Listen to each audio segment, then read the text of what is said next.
दोस्तों, चोर को नहीं, चोर की मौसी को मारो, ऐसा चरितार्थ कर रहे हैं हमारे सरकार, खास उत्तर प्रदेश की सरकार।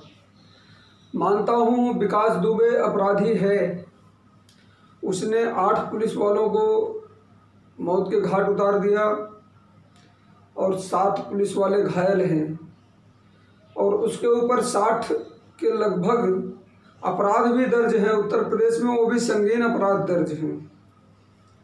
वो अपराधी है, उसको सज़ा मिलनी चाहिए और उसको कठोर सज़ा मिलनी चाहिए, कड़ी सज़ा मिलनी चाहिए, जिससे समाज में एक संदेश जाए कि अपराध करने वाला कभी भी बच नहीं सकता, चाहे कोई भी हो। और फिलहाल ऐसे अपराध करने वालों को तो गोली मार देनी चाहिए। लेकिन मित्रों, हमारी सरकार ने चोर की नहीं, चोर की मौसी को मारो वाली कहावत चरितार्थ कर रही है। वो भी समझ में नहीं आ रहा है क्यों कि उसके घर को गिरा दिया गया, उसके बूढ़े माँ बाप कहाँ जाएंगे, बीवी बच्चे कहाँ जाएंगे, इसका ख्याल नहीं रखा, उसके घर को गिरा दिया। क्या घर गिराना उचित है? अगर ऐसे ही सभी अपराधियों के घरों को गिरा दिया जाए, उनके गाड़ियों को कुचल दिया जाए तो ठीक है, लेकिन किसी एक अपराधी के साथ ऐसा क्यों हो रहा है? कुछ खास वजह है? आखिर में उत्तर प्रदेश में ऐसे ऐसे अपराध हुए हैं, पहले भी हुए हैं, अभी भी हो रहे हैं, तो उनके साथ ऐसा व्यवहार क्यों नहीं किया गया? अगर विकास दुबे अपराधी है तो उसे गोली मार दूं, लेकिन घर गिराने का क्या मतलब? उसके बूढ़े माँ बाप कहाँ जाएंगे? गाड़ी तोड़ने का क्या मतलब है? अगर कोई अपराधी भगोड़ा है तो उसकी कुर्की होती है, नीलामी होती है, कोर्ट कचहरी, सारा काम कोर्ट के माध्यम से होता है। डायरेक्ट ऐसे प्रशासन की तानाशाही ये गलत तरीका है। मित्रों, आज हमारे यूपी के कई चीज़ ऐसे हैं कि जिनमें जो है, अभी एक हमारे पास वीडियो आया है गौरीगंज अमेठी का। एक लड़का 1 जुलाई को शाम को 7 बजे अपनी बहन के साथ मोटरसाइकिल पे जा रहा था। रास्ते में मनोज पासवान करके कोई वहाँ का SC/ST कास्ट का लीडर है, उसका भाई प्रदीप पासवान उस लड़की के साथ वहीं रुका करके छेड़खानी करता है। लड़की का भाई विरोध करता है तो उसके साथ मारपीट की जाती है और धमकी दी जाती है कि अगर तुम पुलिस थाने में गए तो तुम्हारे ऊपर हम SC/ST का मुकदमा दर्ज करवा देंगे। क्या सवर्ण होना अपराध है?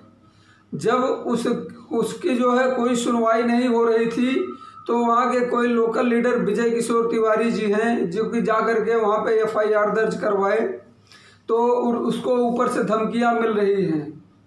तो ऐसे समझिए पहले कि ये सवर्ण होना या ब्राह्मण जाति से होना क्या अपराध है? सरकार अगर काम करे तो न्यायोचित ढंग से करे, सभी अपराधियों के साथ एक समान व्यवहार करे। लेकिन इस तरह का व्यवहार किसी एक अपराधी के साथ किसी दूसरे अपराधी के साथ नहीं। अभी हाल ही में दिल्ली में एक IB ऑफिसर को टुकड़ों में काट दिया गया था, लेकिन वहाँ के नेता का घर नहीं तोड़ा गया, जबकि वो नेता का नाम आया है कि, और यहाँ तक कि सब भाई पुलिस वालों कह रहे हैं, सब कह रहे हैं कि उसकी हत्या उस नेता के घर में हुई। वो नेता काफ़ी दिन तक फरार भी था, ताहिर हुसैन, लेकिन ताहिर हुसैन के घर को नहीं तोड़ा गया। अभी भी यूपी में ऐसे कई वारदात हुए हैं। विधायक कृष्णानंद राय, जो कि BJP के ही विधायक थे, उनकी हत्या में मुख्तार अंसारी नामजद थे। मुख्तार अंसारी का घर नहीं तोड़ा गया। क्यों नहीं तोड़ा गया? राजू पाल के हत्याकांड में अतीक अहमद का नाम था, अतीक अहमद का घर नहीं तोड़ा गया, उनकी गाड़ी नहीं तोड़ी गई। क्यों नहीं तोड़ी गई? ऐसे भी बहुत से अपराध हैं वहाँ पे जो हुए हैं, लेकिन उन अपराधियों के घर को नहीं तोड़ा गया, उनके घर पे बुलडोजर नहीं चलाया गया। अभी भी आजम खान की यूनिवर्सिटी को अवैध घोषित किया, लेकिन उस अवैध यूनिवर्सिटी को नहीं तोड़ा गया। बहुत से अपराधी हैं, बहुत से अपराध किए हैं, बहुत बड़े बड़े अपराध किए हैं, लेकिन उनके घर को नहीं तोड़ा गया, तो विकास दुबे के घर को क्यों तोड़ा गया? अगर सजा देनी है तो विकास दुबे को दो, गोली मारनी है तो विकास दुबे को मारो, जो अपराध किया है अपराधी साबित होता है उसको फांसी दो, उसको सजा दो, उसको गोली मारो, बीच चौराहे पे गोली मार दो। लेकिन उसके घर को तोड़ करके उसके परिवार वालों को सजा देना ये कहाँ का न्याय है? ये कैसा न्याय है?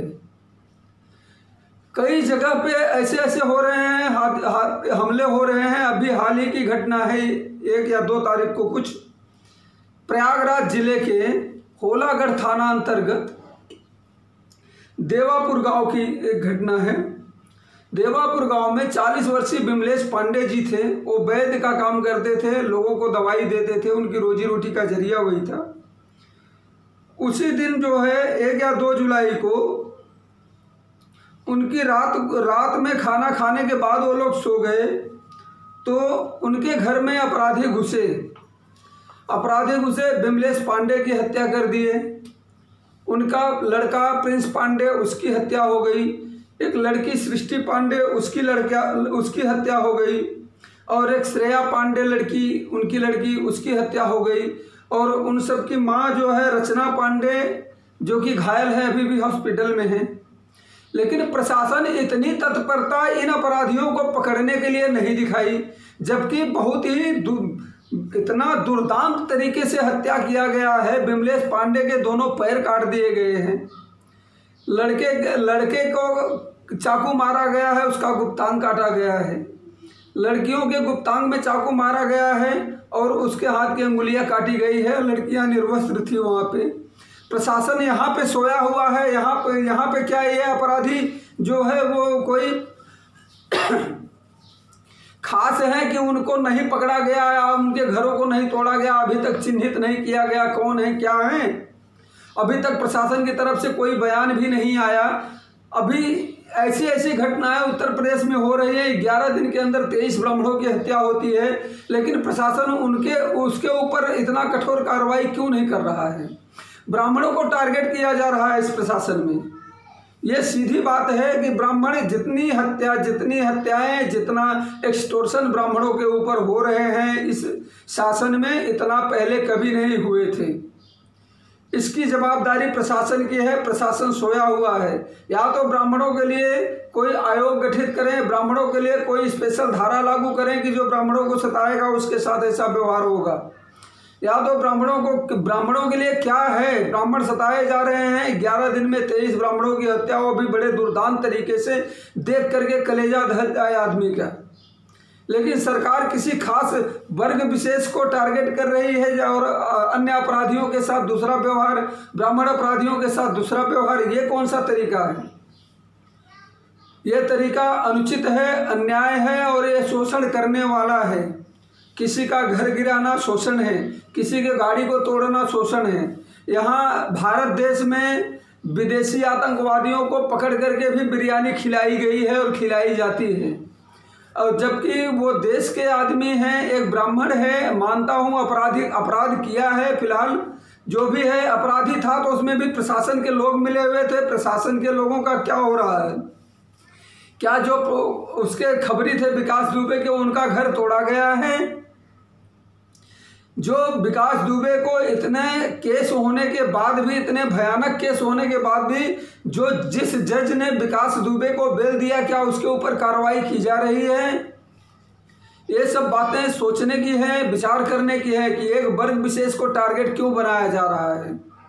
प्रशासन इस तरफ ध्यान दे और किसी वर्ग विशेष को टारगेट न करके न्यायोचित तरीके से काम करें। और प्रयागराज के हत्यारों, जो प्रयागराज में हत्या हुई है होलागढ़ थाना क्षेत्र के देवापुर गांव में, उन अपराधियों को अविलंब पकड़े और तुरंत पकड़े, क्योंकि अब ब्राह्मणों के सब्र का बांध टूट रहा है। ऐसा न हो कि ब्राह्मण विद्रोह पे उतर जाएं। इतनी बड़ी हत्याकांड हुई है, इतने दुर्दांत तरीके से हुई है कि जिसको बयान करना मुश्किल है। लेकिन प्रशासन सोया हुआ है। क्या ये ब्राह्मण उत्पीड़न ऐसे ही अनवरत चलता रहेगा?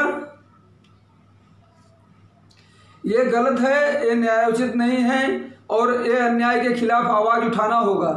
हम सभी को आवाज़ उठाना होगा। हम सब एक साथ जुड़ करके आवाज़ उठाएं, प्रशासन होश में आए, इस तरह से अनुचित कार्रवाई न करे। और जो ब्राह्मणों के ऊपर हत्या हो रही है, ब्राह्मणों के ऊपर हमले हो रहे हैं, ब्राह्मणों के घर की बहन बेटियों के रेप बलात्कार हो रहे हैं, उस पर प्रशासन तुरंत कार्रवाई करे, कठोर कार्रवाई करे अपराधियों के साथ और अविलंब इस पर लगाम लगाए।